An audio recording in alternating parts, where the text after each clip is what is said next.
Hi అండి, అందరికీ నమస్తే. నేను మీ సునీల్ మద్దాల. ఏంటంటే చింతమనేని ప్రభాకర్ గారు అంటే పవన్ కళ్యాణ్ గారికి అసలు పడదండి. ఎందుకంటే కనుక ఆయనకి టిక్కెట్ ఇవ్వద్దు అని కూడా చెప్పింది పవన్ కళ్యాణ్ గారే. కాబట్టి చింతమనేని ప్రభాకర్ గారికి అంతవరకు అంటే లాస్ట్ మినిట్ వరకు ఆపారు టిక్కెట్ ఇవ్వకుండా నారా చంద్రబాబు నాయుడు గారు. ఎందుకనంటే కనుక పవన్ కళ్యాణ్ గారు ఇవ్వద్దు అన్నారు. ఇవన్నీ బయట పుకార్లు అనుకోండి, లేదా బయట జరిగినటువంటి పబ్లిక్ టాక్ అనుకోండి, బయట జరిగిన మాటలు అనుకోండి, ఏదైతేనేంటి కానీ చింతమనేని ప్రభాకర్ గారికి పవన్ కళ్యాణ్ గారికి మధ్య ఒక గొడవ అయితే ఉంది అని స్వయాన పవన్ కళ్యాణ్ గారే ఒప్పుకున్నారు. కాబట్టి ఆయన టిక్కెట్ రాకుండా ఆపడానికి శతవిధాల ప్రయత్నం చేసింది జనసేన అయితే చాలామంది బయట మాట్లాడుకున్నారు.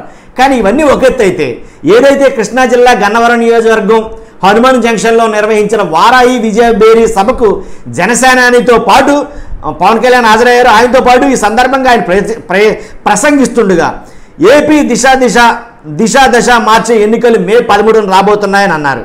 గన్నవరం టీడీపీ అభ్యర్థిగా యార్లగడ్డ వెంకట్రావు, మచిలీపట్నం ఎంపీ స్థానం జనసేన అభ్యర్థిగా బాలశౌరి పోటీ చేస్తున్నారని వెల్లడించారు. వాళ్ళిద్దరూ వైసీపీలో బానిసలుగా ఉండలేక ఆ పార్టీ నుంచి బయటకు వచ్చేశారని, వెంకట్రావు టీడీపీలో చేరారని, బాలశౌరి జనసేన పార్టీలో చేరారని వివరించారు. పైకి సున్నితంగానే కనిపించిన కార్యకర్తలకు కష్టం వస్తే బాలశౌరి ఎంతో బలంగా నిలబడతారని, ఆ విషయం మొన్న మచిలీపట్నంలో స్పష్టమైందని పవన్ కళ్యాణ్ పేర్కొన్నారు. ఈ సందర్భంగా వేదిక పైకి వచ్చిన దెందులూరు టీడీపీ అభ్యర్థి చింతమనేని ప్రభాకర్ గురించి ప్రత్యేకంగా ప్రస్తావించారు. తనకు బాగా ఇష్టమైన నాయకుల్లో ఒకరు చింతమనేని ప్రభాకర్ అని పవన్ కళ్యాణ్ గారు వెల్లడించారు. ఆయనతో తాను గొడవ పెట్టుకున్నానని ఆయన నోటంటే ఆయనే తెలిపారు. ఎవరు స్నేహితులు అవుతారని అంటే కనుక గొడవ పెట్టుకున్న వాళ్లే స్నేహితులు అవుతారు.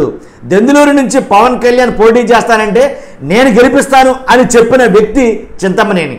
కాబట్టి అందుకు మనస్ఫూర్తిగా కృతజ్ఞతలు తెలుపుకుంటున్నాను నేను చింతమనేని ప్రభాకర్ గారికి అని పవన్ కళ్యాణ్ గారు తెలిపడం విశేషం.